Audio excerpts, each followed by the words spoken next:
Welcome to the Meehan Mission Podcast. This is a place where we like to look at truth in medicine.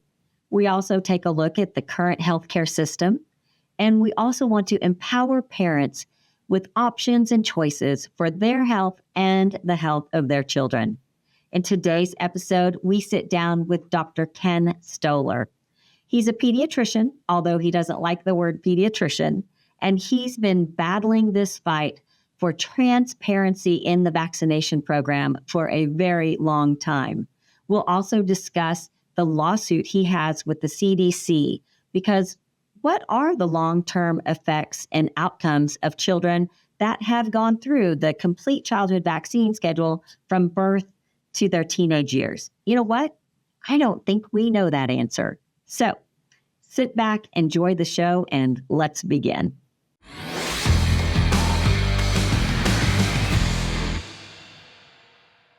Welcome to the Meehan Mission Podcast.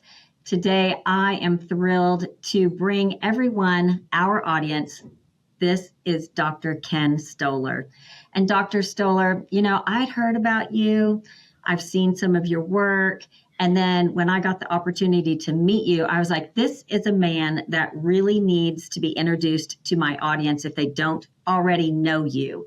You are a pediatrician who is not afraid to speak the truth. And I appreciate that so much. And I hope that you're ready for today's podcast. Fire away.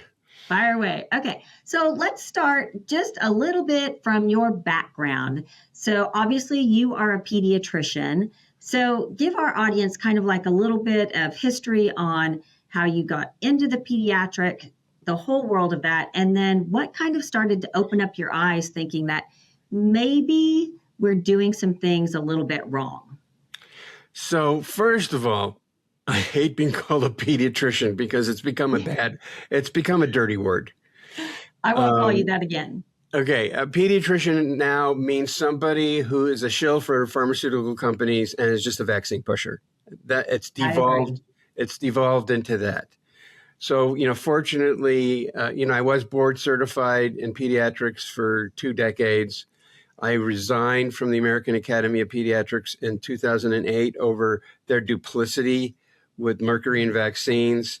Their response to my resignation letter was to file an amicus brief in 2011 with the Supreme Court, which gave them unconditional, virtually liability-free pass for anything bad that would happen to, if somebody got vaccinated, the same thing the pharmaceutical companies have. Because in my resignation letter, I told them to lawyer up, because now that the truth is out about how harmful this stuff is, people are going to sue them. So they immediately, took care of that the wrong way as far as I was concerned. But my story goes back to when I was 4 years old. So, twizzle, twazzle, twazzle, twine, let's go back to 1959, 1960. And I was at the little girl across the street's 5-year-old birthday party, and I was not feeling good. I was feeling very, very queasy. I asked the mom to call my parents, because even then you could not cross the street as a 4-year-old without your parents. You can go anywhere you want as long as you can cross the street by yourself. And she tried to bribe me with those really nice gel citrus sugar-coated slices, which was my favorite. I had no interest in eating them. I passed them out to the other kids. I sat down on a lounge chair and I realized I couldn't move from my waist down. It happened like that. And, part of my motivation in going to medical school was to find out what happened to me. Yeah. An hour later, I started regaining the ability to move my legs. My parents had taken me to the scene of the crime, which was the pediatrician's office. But it was only decades later when I sat down with friends of my parents who the man had developed polio during his UCLA as an undergraduate. And I was quizzing him as to the prodrome. What did he feel before the paralysis? Did the paralysis come on gradually? Was it like this? And when he finished telling me, I turned to my mom and I said, did I get the polio vaccine anywhere near that little girl's birthday party? Yeah, 2 weeks before.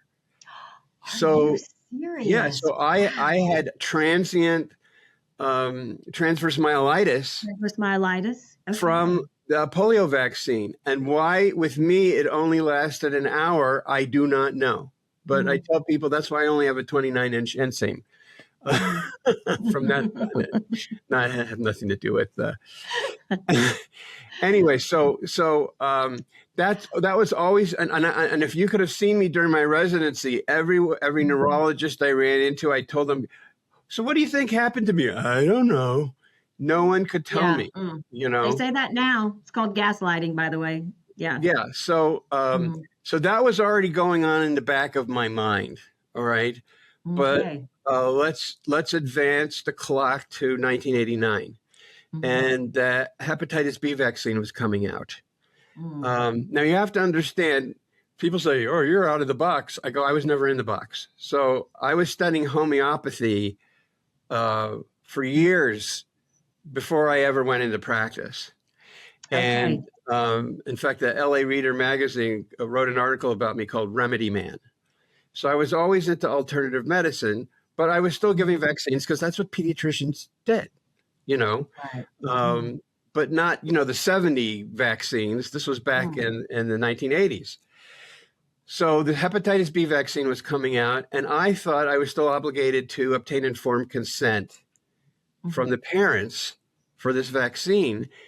And for 3 months, I was trying to find something in the medical literature that justified giving this vaccine to a 1-day-old infant whose mother didn't have hepatitis B. There's only about 200 women a year with chronic active hepatitis B that give birth. Okay, so theoretically, those are the only infants that need the vaccine. The infants of those 200 mothers, but, you know, pharmaceutical company can't make $1 zillion selling a vaccine to 200 kids a year. So after about 3 months, this little devil pops up on my shoulder and says, you think you're such a good researcher. You can't find anything. You are not a good researcher. And then the little angel pops up on the other shoulder. Well, maybe he can't find anything because there's nothing to find. And I went, oh my God, this vaccine's a scam. There's no scientific justification for giving this to 1-day-old infants.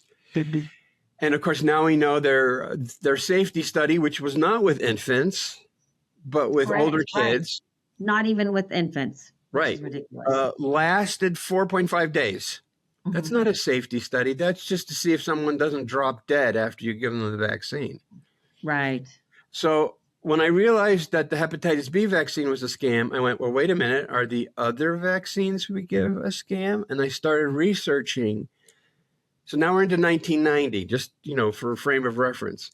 I started researching all the other vaccines, and they were all scams. They didn't do what they said they were supposed to be doing. Now, you know, when they evaluate vaccines, oh, it's 95% efficacious. That just means it produces antibodies. But they never look to see, do those antibodies actually prevent transmission and infection? Are they doing their job? They don't care. Right. Just as long as they have an endpoint that they can show on a chart. See, it produced antibodies, you know, whether they're the right antibodies or the wrong antibodies. And so when people are gaslit when they're saying, oh, it's efficacious. No, that just means it produces antibodies, but we don't know if those antibodies do anything. In fact, if you look at the son of the granddaddy of all vaccines, the granddaddy being smallpox. So the tetanus vaccine would be the son of the granddaddy of all vaccines. They've never done a clinical study on that vaccine. We just assume it works because it's such a rare disease. What? So let's give it to everybody. Yeah. So if you look in the medical literature, you will see case after case where people have adequate antibodies to tetanus toxoid, because that's what the vaccine is supposed to do, give you antibodies to the toxoid. So if you get tetanus, you'll be at least partially protected from the toxin that the bacteria produces. Well, guess what? These people got tetanus anyways, even though they had adequate antibodies to the toxoid. What does that tell me? It tells me that vaccine doesn't work. That doesn't work either. Right. You know, and if you step on a rusty nail, which is, you know, one of the myths about how you get tetanus, and they want to give you a tetanus shot in the emergency room, first of all, there's no more tetanus shots. You have to get a DTaP. Okay. Right. Will you repeat that again so people know that? Because I've mentioned that before to people, that there is no single strand tetanus shot. Right. There used to be Yeah. something called the TD, which was the tetanus toxoid vaccine, and it had diphtheria in it as well. Mhm. So both of which, by the way, those two diseases are non-contagious. Mhm. You know, why do you have to have them for school if they're non-contagious? You know, doesn't make sense. Anyways, well, we know the answer. It's money. Right. So you have this, you have this vaccine that doesn't work, but they don't care. And if you're in the emergency room and you think you might have tetanus because you stepped on a rusty nail that was poking through some cow poop or horse poop, Mhm. which can have tetanus in it, you want tetanus immunoglobulin. You don't want a tetanus vaccine. You want tetanus immunoglobulin. Just so everyone has that. Doctor, I want if you think I have tetanus, give me tetanus immunoglobulin. That's what you ask for. And also, not everybody lives on a farm with cow and horse poop. So that even narrows your, the susceptibility of even getting tetenus. Because even here in Montana, most people and I'm in Oklahoma, and there's a lot of city folks stepping on nails that don't need a tetanus shot. So. Right. I mean, listen, you give yourself a paper cut, they'll try to give you a tetanus a vaccine. Yes. So, all right. So I stopped giving vaccines, and fortunately, I was transitioning into hyperbaric medicine anyways at the time. But I couldn't in good conscience be giving people vaccines when I, you can't unsee, the truth. Right. Once you see it, which is, that's kind of a lot of things I talk about is the lack of critical thinking physicians that are out there, because the medical schools that are owned by the pharmaceutical companies, they don't want a critical thinking practitioner out there. They want memorizers and regurgitators. I mean, I was a pharmaceutical rep. I know. All I did was say, here are all the symptoms and you need this medication. And that was it. There was nothing talking about lifestyle changes and, your nutrition, maybe adding some exercise and movement into your, it was just. No. This is all, goes back to the fact that Rockefeller Foundation took over the practice of medicine in this country specifically to sell their products. So they only wanted medical schools that were going to endorse their, pharmaceutical products. And they only wanted doctors to be people who would, blindly prescribe them. And that's what we have. So usually in your average medical school class, there might be 5 critical thinking people.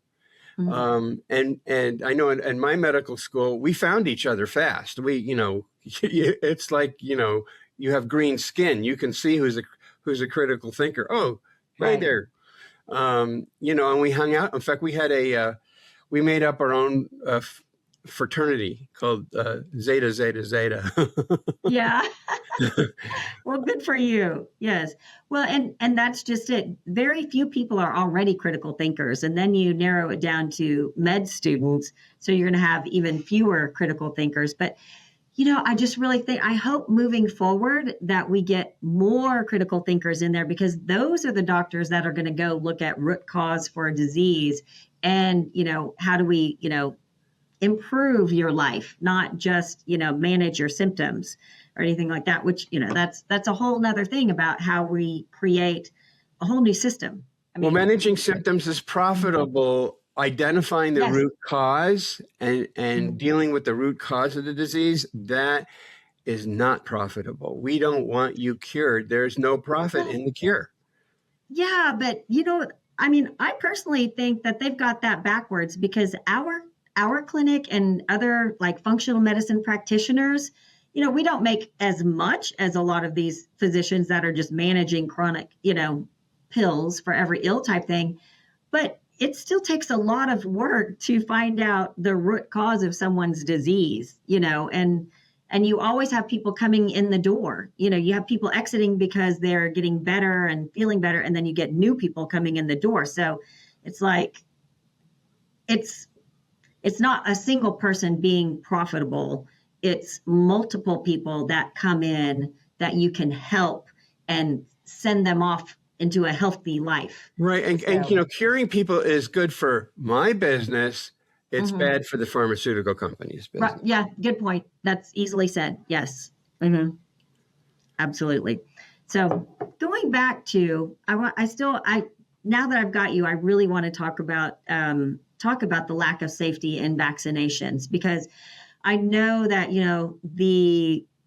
the controversy has been there for a long time. You've got, the vax versus unvaxxed, and, you're anti-vax, you're anti-science, whatever. And again, I think it's the critical thinkers, all the people that I think are in our medical freedom movement, they are critical thinkers because they actually dig for the data on both sides of the spectrum to see, where everything is. But my goal is to basically have you help people understand that if you are on the fence about vaccines, that they really do need to do we always say, do your own research. Right. So let me tell you a story. In 2004, I am testifying in front of the Government Reform and Oversight Committee, Health Subcommittee on new developments in treating autism. Okay. And I'll tell you how I got involved in that in a bit. But I wanted there to be legislation so the kids on the spectrum could use their third-party payers, their insurance, to pay for the off-label treatments that they get, because all their treatments were off-label. And I got pulled aside by one of the senior health aides, congressional health aides, and he said, listen, you're never going to see legislation with the words treatment and autism in it, because everyone in the upper echelons in government who wants to know whether vaccines cause autism already knows, and they're not going to do anything about it. And if you start treating quote unquote autism, it's going to be pretty obvious right away that you're treating vaccine encephalopathy, not autism. And that would never, ever be allowed. He said the reparations would bring down the government. It would bankrupt the Treasury. Now, of course, they would have been much cheaper in 2004. Now it's calculated that if you gave $5 million to every family that had a vaccine injured kid, you're talking about $19 trillion, trillion with a T. Okay. So when I left Washington with, my tail between my legs, basically, I went, I guess we're going to have to wait till 2035, which was, 3 decades in the future, and one out of every 2 boys has autism. I said, that'll cause a problem. Well, here we are, we got 10 years to go between now and 2035. 1 in 12 boys in California has autism. So that's ridiculous. We're right on track. Yeah. Well, and we don't even have enough really physically capable men for our military. I mean, it's just right. 70% of those applying for the military will be rejected for health reasons. Yeah, that is just, it's devastating. Well, talking about the numbers of vaccine injury and everything, I just want to ask you about, the 1986 National Childhood Vaccine Injury Act. So how public was that to other, pediatricians and then, VAERS came about, the Vaccine Adverse Event Reporting System. I mean, did the government keep that kind of hush so nobody would really know about it? Because basically, yes. I mean, just like the Affordable Care Act was written by the pharmaceutical companies, the 1986 Vaccine Act was written by the pharmaceutical companies. Yeah. And it relieved them of all safety testing and liability. And that got put on the Who does that? I know, Who does that? So the HHS, the Human Services, was given the responsibility for safety evaluation, and every 2 years they were supposed to report to Congress on what they have done to improve the safety of vaccines. How many reports do you think there have been? Well, I know the answer to that because Informed Consent Action Network, I believe, did a FOIA or sued them. They did a request for all the studies, didn't they? And how many did they find? Kind of like a half. like a half of a report or something, you know. Yeah. So, because there are no safe vaccines. Right. And these people who create them, they don't know what they're doing. This is a really archaic technology. Yeah. Do they not know what they're doing? They do not know what they're doing. My people perish for lack of knowledge. Yes. And a whole lot of stupidity. You know, so they do not know what they're doing. They have no knowledge of metal toxicology, and they just don't care because they're getting paid. They're getting paid to come up with this voodoo stuff, and that's what it is. Yeah, it's voodoo stuff. Yeah. And you know, when you look at all these organizations like the World Health Organization, the UN Agenda 2030, they're all into population control. And the World Health Organization was caught putting human chorionic gonadotropin in the tetanus vaccines that they were given to Kenyan women. Right. And caught, people. If you guys didn't hear that, they were caught doing that. So, I mean, it's known that they were doing that. Yeah. So if you develop antibodies to a human chorionic gonadotropin, you're not going to be able to sustain a pregnancy. And it's part of their mission statement that population control is part of their mission statement. Yeah. So they're just doing what they told everyone they were going to be doing. And I have to tell you, like, you know, Americans are just way too easy to experiment on, way too trusting of people who have no accountability. I mean, if there was accountability, Fauci would have been fired after his AZT thing with the HIV virus. Oh, right. Yeah. It's, you know, it's just so interesting how we like trust the white coats and everything. I mean, I'm guilty of it. I had 5 children and, you know, Jim was in medical school. And at that time, the amount of education that he received was only the CDC's vaccination schedule. There was no talk about, you know, does it reduce transmission? What are, you know, adverse events? There was none. It was safe and effective, safe and effective. It's a religious mantra because it has become a religion. I call it jabism. Jabism. I haven't heard that yet, but I agree. And so when you challenge somebody scientifically, you're challenging their religion, which is, you know, linked to their egos. Right. And you can't have conversations with them. Yeah. You know? But I just want to say that I trusted my doctor. I mean, I thought it was just a little bit of virus and some saline solution that they injected into my children. There was no informed consent saying exactly what they were injecting in my children. I mean, it was like, they couldn't have given you informed consent if they wanted to because they didn't know anything. They don't know anything about the vaccine. They didn't know themselves. Oh yeah, no, and I, you know, I love that. Have you ever seen they mock parents for Googling information? I'm going to tell you, I know parents that know more about what's in a vaccine, adverse events, and, you know, when the actual disease was eliminated before the vaccine ever came out. They know way more than a pediatrician knows. So let's go back to 1989 again. Okay. The first child I had ever seen with autism came into my waiting room, and I saw him. And I knew immediately he had autism, even though I had never seen an autistic kid before in my entire life.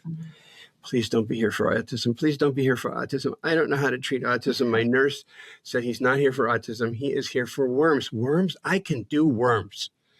So I wrote a prescription for mebendazole, which has become famous lately for its anti-cancer properties. Right. And that it had the trade name Vermox. And I get a call from the mom that afternoon. I went, uh-oh, what did you give my kid? And I'm already sinking in my chair. Oh my God, what happened? He's making better eye contact. He's more verbal and he's calmer. And I went, I honestly don't know how this medicine works. I'm going to have to call up the drug company and find out how this medicine works.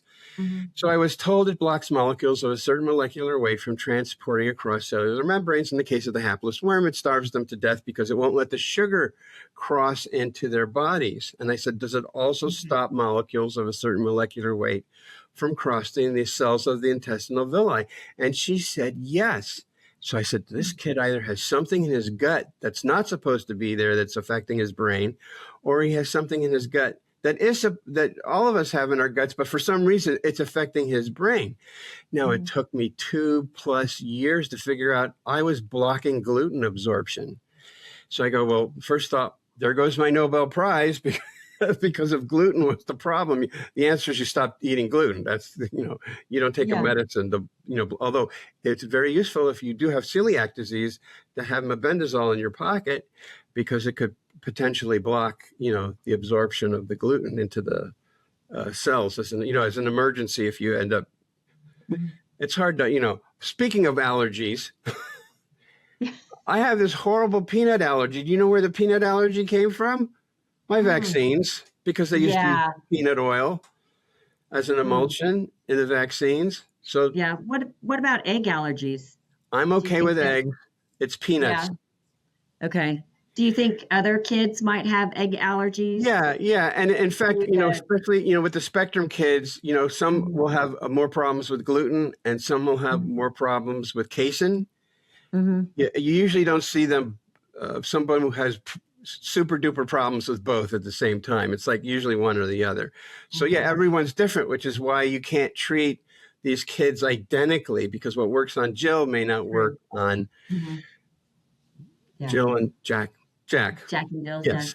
They are complex. They're very complex, which is, so a healthy child, when you first got into medicine, have you seen the definition of a healthy child change over the last, 30, 40 years? Well, all right. So it's interesting. So when I started in my practice, daycares were opening up everywhere. And these kids were coming in every week with another, cold. And I said, why don't you just give them a teaspoon of colloidal silver at 10 parts per million? No big deal. If you know anything about colloidal silver, 10 parts per million is pretty damn low. A teaspoon in the morning before you send them off. And when they come home, give them another teaspoon of colloidal silver and, swish and swallow. And those kids stopped coming in. It didn't stop them from getting the viruses that were being passed around, but it stopped them from getting the secondary infections that happen in people's, sinuses and throats when their immune system gets all pooky. And that's what made them sick, not so much the little viruses that were circulating, but the secondary infections. And that's where the colloidal silver came in. And this was back before most people had even heard of colloidal silver, I would imagine. Right. And I mean, I was, everyone knows what echinacea is. In the 1970s, no one knew what echinacea was. Unless you were an herbalist. Yeah. Right. And So, all right. So now I had a thought here. That's okay. Well, we were talking about the health of children back then and the health of children now. Okay. I mean, what defines health? What's defining it? Meehan show take 2. So, see if the thought went in and out of my head again. Oh, I got it. All right.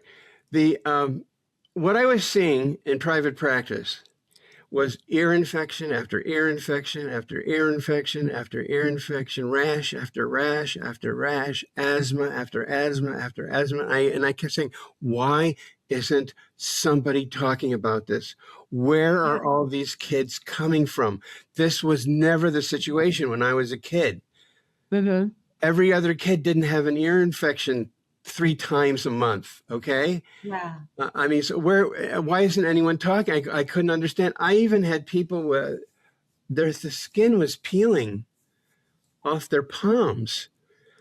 Subclinical Pink's disease, which is it's called Pink's disease because the skin peels off your palms and your hands look pink, the new skin. That's mercury poisoning. That's how the body tries to dysfunctionally get rid of heavy metals, trying to put them into the skin and then shed the skin. Then slough that off. Yeah. Right. Okay. And it took me several years before I figured out, I think there's heavy metals in these vaccines and it's fussing these kids up,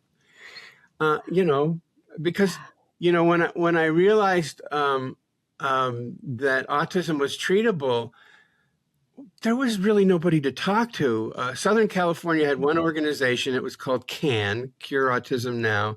And they said, well, talk to the researcher who's working on secretin. So I called her up.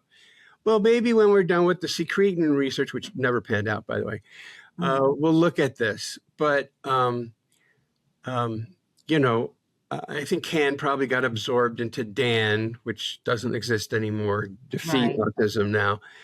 And I didn't make myself very popular when I started attending there. First of all the physicians there had kids with autism. I was the only physician that didn't actually have a relative or a child that had autism. I was there because I knew it could be treated, and I wanted to find out how these people were treating it. And I, you know, and they were a little critical of me because, first of all, I said, you know, you're training 200 to 300 doctors every 6 months. You need to be training 2,000 to 3,000 doctors every 6 months. And I said, the language you speak is not the language of pediatricians. Now, everyone knows what leaky gut is now, okay? But back then, leaky gut was only something chiropractors, that was something chiropractors would talk about. They were the only ones saying leaky gut. MDs weren't talking, leaky gut, what's that? You know? And I said, you have to use terms that pediatricians understand because that's who you have to, you know, who you have to educate. So it's been really, you know, been a long slog and very frustrating. And I think things are about to change.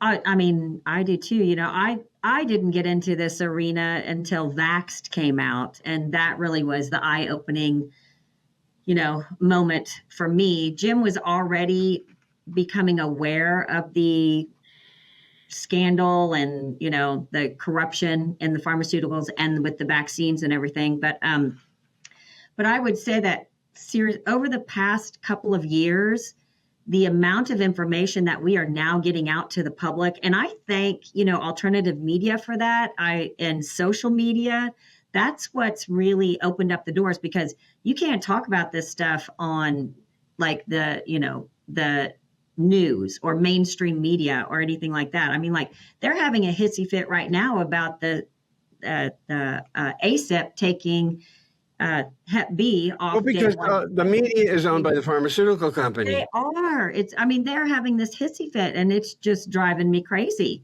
But so in 2000, is declining. In 2013, I'm on the phone with Brian Hooker, and Brian Hooker tells me he's talking to this guy at the CDC, who's telling me that they fudged the data on their MMR study, and that the MMR was giving autism to African-American males under 36 months of age.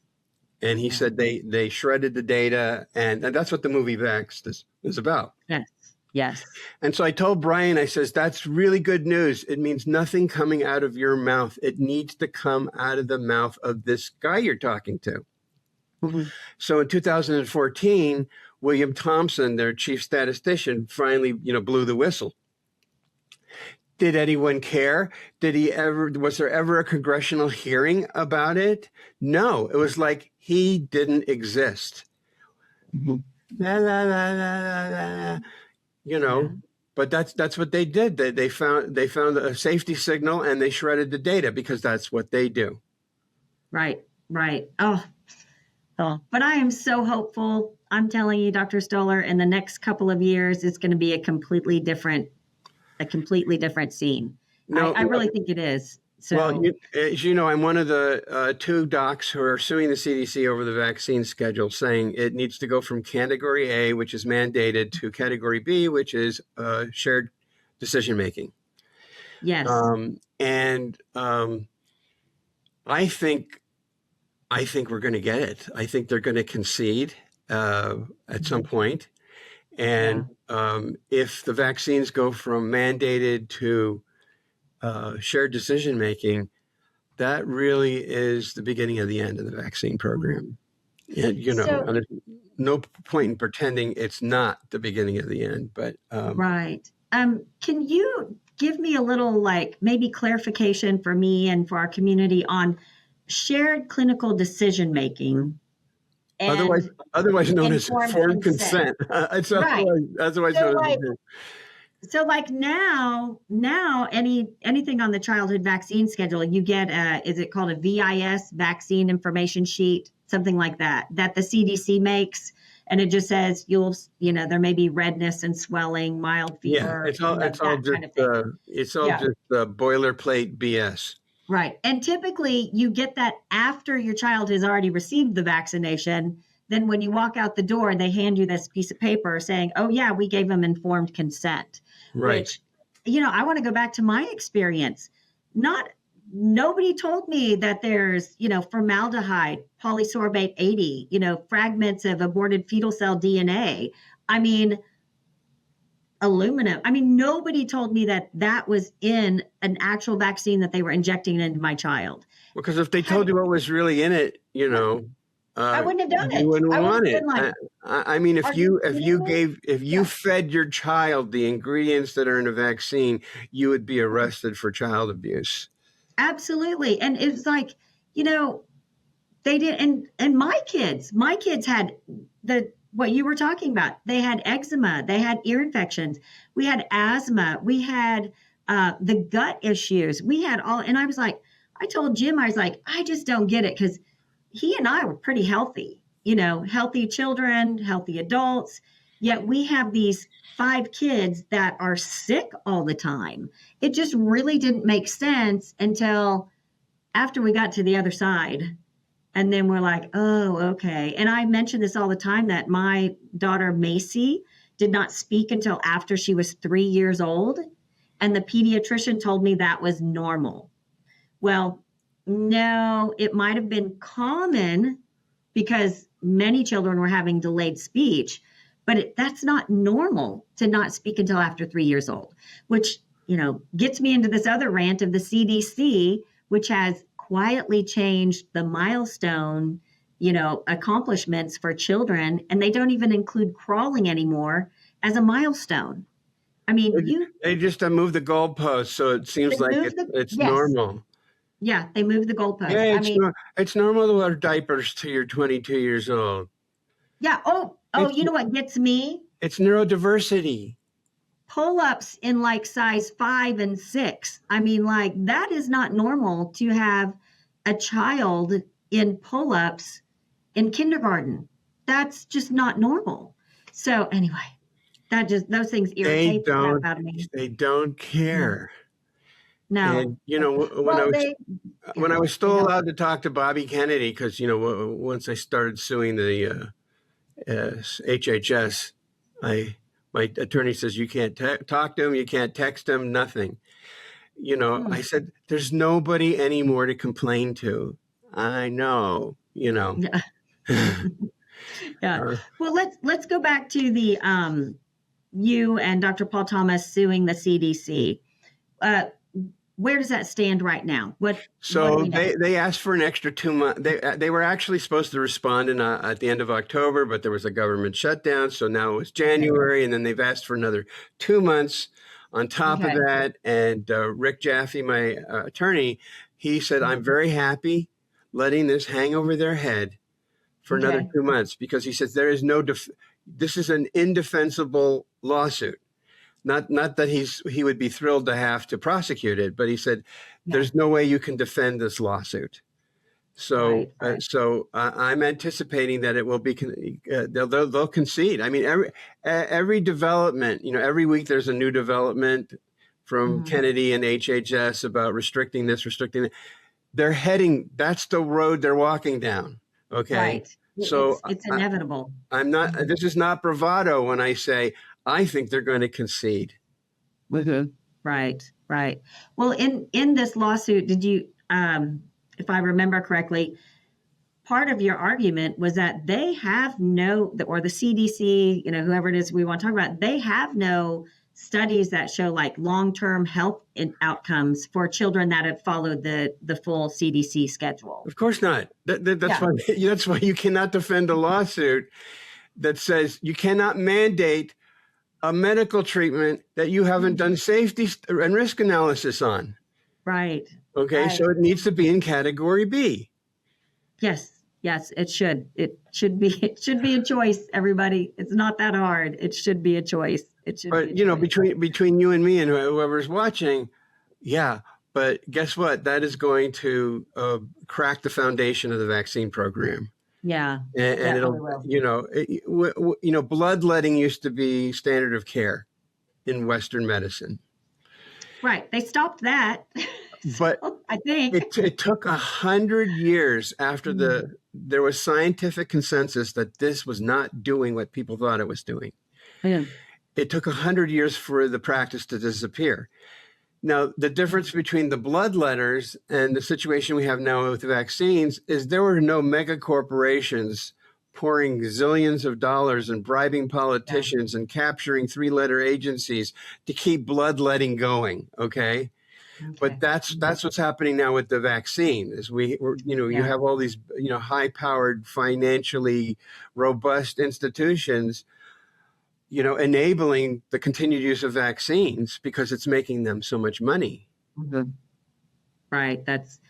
Well, the other thing that we have now is we do have social media. We do have alternative, ways to get the message out, which, that to me, I know people like curse Facebook and all the problems that social media creates, but I do think that one of the benefits is, now that we've kind of gone past the censorship, is that's really how a lot of this information is spreading. Right. So an inappropriate government that should never have been there because of election fraud violated the First Amendment of the Constitution and had private corporations censor for them, thinking that was okay because they were having Facebook and Twitter and, do the censoring. No, it was not okay. That was a violation of the First Amendment. Absolutely. And so when people were reporting their adverse reactions to the COVID vaccine, we were talking about millions of posts being censored. Oh, right. So people didn't get to find out, they weren't able to find out. Right. Oh, that still hurts me today. As we have people that walk in with vaccine injury or long COVID, and they just, the other part, since we're there talking about the COVID vaccine is the American Academy of Pediatrics, where they still promote the COVID vaccine for little babies. I know it's been taken off the CDC because they are shills to the pharmaceutical company. This is where most of their funding comes from, and they coordinate with the pharmaceutical companies. That's called racketeering, by the way. What do we have to do to stop them? You have to take them to court. That's all they understand. Lawsuits. So is anybody doing that? Is anybody taking the American Academy of Pediatrics to court? Stay tuned. Stay tuned. And you won't have to wait long. Thank you. Because, we got to figure it out somehow to get this. It's just absolutely insane what we are doing to our children. Absolutely insane. And I'm fuming over here, but I am so thankful that we have people like you, Dr. Stoller, because you are out there. You are fighting for everyone's children. You're fighting for our future because you know exactly what's going to happen if there weren't people fighting for our kids. Well, part of it is selfish because if we go to hell in a handbasket, I want to be able to say it wasn't because of me. It was. I did my part. Absolutely. Well, if people want to follow you, get in touch with you, do you have like a website to go to? What's the best way to follow you? If people want to, consult with me, StollerHBOT.com would be the, and they would fill out a telehealth form and I'll get a hold of them. I have webinars on cancer, addiction, and Lyme disease at KennethStollerMD.com. Okay. And I'll just leave it at that. And I do have a book. There you go. Incurable Us. Yes. Okay. I will make sure that we have all those links in our description so people can get in touch with you and find you and follow you and see what's next that you're out there conquering. I appreciate you so very much, Dr. Stoller. I hope we get to do this again because you have so much information to share. Pleasure talking to you. Okay. Have a great day. Thanks. Bye-bye.